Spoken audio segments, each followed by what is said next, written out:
আসসালামু আলাইকুম dear friend, কেমন আছেন সকলে? আশা করি ভালো। আমি ওয়ালিদ আছি আপনাদের সাথে, আর আপনারা আছেন বিডি প্রো চ্যানেলে। সো বন্ধুরা, আশা করি আপনারা অলরেডি টাইটেল এবং থাম্বনেইলের মাধ্যমে জানতে পেরেছেন যে অ্যাকচুয়ালি আজকে আমাদের টিউটোরিয়ালের বিষয়টি কী। হ্যাঁ বন্ধুরা, আজকে মূলত আমাদের টিউটোরিয়ালটি সাজিয়েছি ডটনেট ফ্রেমওয়ার্ক সম্পর্কে। সো ডটনেট ফ্রেমওয়ার্ক হচ্ছে এমন একটি প্ল্যাটফর্ম, যে প্ল্যাটফর্মের মাধ্যমে আপনি ডেস্কটপ, ওয়েব এবং মোবাইল অ্যাপ্লিকেশন একই ল্যাঙ্গুয়েজের মাধ্যমে ক্রিয়েট করতে পারেন। সো এই বিষয়গুলো অবশ্যই আমরা জানবো। তবে এর পূর্বে অবশ্যই আপনাদেরকে জানিয়ে নেব, আমরা যেহেতু সি শার্প নিয়ে একটি সিরিজ করতে চলেছি বেসিক থেকে অ্যাডভান্স লেভেল পর্যন্ত, সেহেতু প্রথমেই আমাদের ডটনেট ফ্রেমওয়ার্ক সম্পর্কে ধারণা থাকা লাগবে। কারণ সি শার্প এবং ডটনেট ফ্রেমওয়ার্ক একে অপরের সাথে ওতপ্রোতভাবে জড়িত।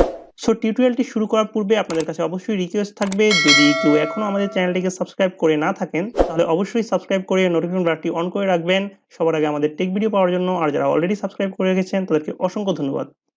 তাহলে চলুন শুরু করা যাক। প্রথমেই এখানে দেখতে পাচ্ছেন যে ডটনেট ফ্রেমওয়ার্ক। অ্যাকচুয়ালি ডটনেট ফ্রেমওয়ার্কটা হচ্ছে মাইক্রোসফটের।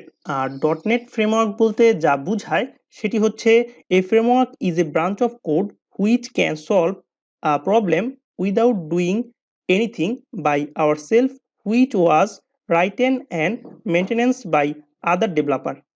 সো অ্যাকচুয়ালি ফ্রেমওয়ার্ক হচ্ছে একটি ব্রাঞ্চ অফ কোড, যেখানে অনেক কোডের সমষ্টি থাকে এবং যেখান থেকে আমরা আমাদের কোডিং রিলেটেড প্রবলেমগুলো সলভ করতে পারি, এবং যে কোডগুলো অলরেডি লিখে রেখেছে আদার ডেভেলপাররা। সো এরপর দেখতে পাচ্ছেন যে ডেস্কটপ, ওয়েব, মোবাইল এই তিনটি প্ল্যাটফর্ম, এবং প্রত্যেকটি প্ল্যাটফর্মের জন্য ভিন্ন ভিন্ন ল্যাঙ্গুয়েজ আছে। এখানে দেখতে পাচ্ছেন যে ডেস্কটপের জন্য সি, সি প্লাস প্লাস, ওয়েবের জন্য পিএইচপি এবং মোবাইলের জন্য জাভা। সো আমরা প্রত্যেকটি ল্যাঙ্গুয়েজের ভিন্ন ভিন্নভাবে কাজ করি। বাট আমরা যদি চাই যে কোনো একটি ল্যাঙ্গুয়েজের মাধ্যমেই তিনটি প্ল্যাটফর্মে কাজ করব, তা কিন্তু সম্ভব হবে না উইদাউট ফ্রেমওয়ার্ক ছাড়া।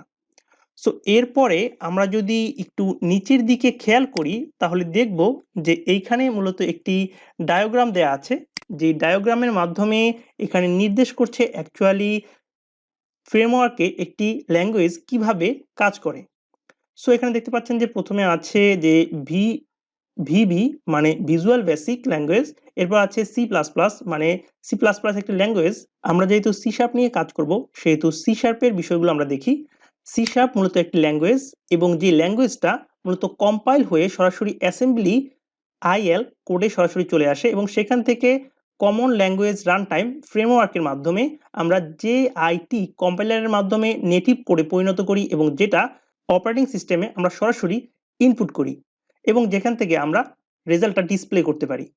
সো এক কথায় সি শার্প হচ্ছে অ্যাজ এ হিউম্যান হিসেবে আমরা বুঝি যে সি শার্প একটি ল্যাঙ্গুয়েজ, বাট আমাদের যে মেশিন আছে সেটা কিন্তু মূলত বোঝে না, সেটা মূলত বোঝে বাইনারি মানে 0 এবং 1। সেহেতু আমাদের ল্যাঙ্গুয়েজটাকে কম্পাইল করে সরাসরি অ্যাসেম্বলি থেকে আমাদের ফ্রেমওয়ার্কের মাধ্যমে সরাসরি অপারেটিং সিস্টেমে 0 এবং 1 হিসেবে চলে যায়, এবং সেখান থেকে মূলত আমরা আমাদের আউটপুটটি পাই।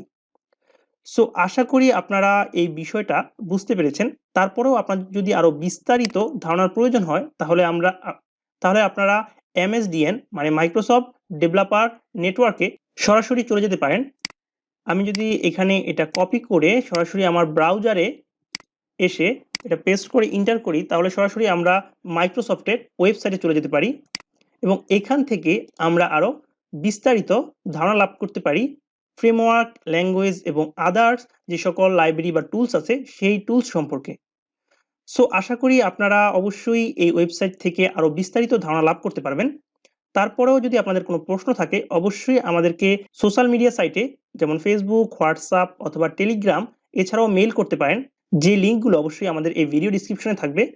এবং যদি কোনো সাপোর্টের প্রয়োজন হয় অবশ্যই আমাদের কাছ থেকে সাপোর্ট পাবেন। সো ফ্রেন্ড, আমরা step by step C sharp নিয়ে আরো বিস্তারিত টিউটোরিয়াল করতে চলেছি। আশা করি অবশ্যই আপনারা আমাদের এই জার্নির সাথে অ্যাড হবেন। সো এর পরবর্তীতে আমরা দেখাবো কিভাবে আপনারা ভিজুয়াল বেসিক স্টুডিও ইনস্টল করতে পারেন আপনাদের মেশিনে, এবং এই ইনস্টল করার মাধ্যমে কোন কম্পোনেন্টগুলো আপনারা অ্যাড করবেন বা কোন বিষয়গুলোর উপরে আপনারা কাজ করতে পারবেন এছাড়াও আরো যাবতীয় ইনফরমেশন গুলো দিব আমরা পরবর্তী ভিডিওগুলোতে। আশা করি অবশ্যই আপনারা আমাদের এই টিউটোরিয়ালটা এনজয় করেছেন। যদি আপনাদের ভালো লেগে থাকে অবশ্যই লাইক, কমেন্ট এবং আপনাদের ফ্রেন্ডের সাথে শেয়ার করতে পারেন। পরিশেষে বলতে চাই সকলে ভালো থাকবেন, সুস্থ থাকবেন। আসসালামু আলাইকুম ওয়া রাহমাতুল্লাহি ওয়া বারাকাতুহু।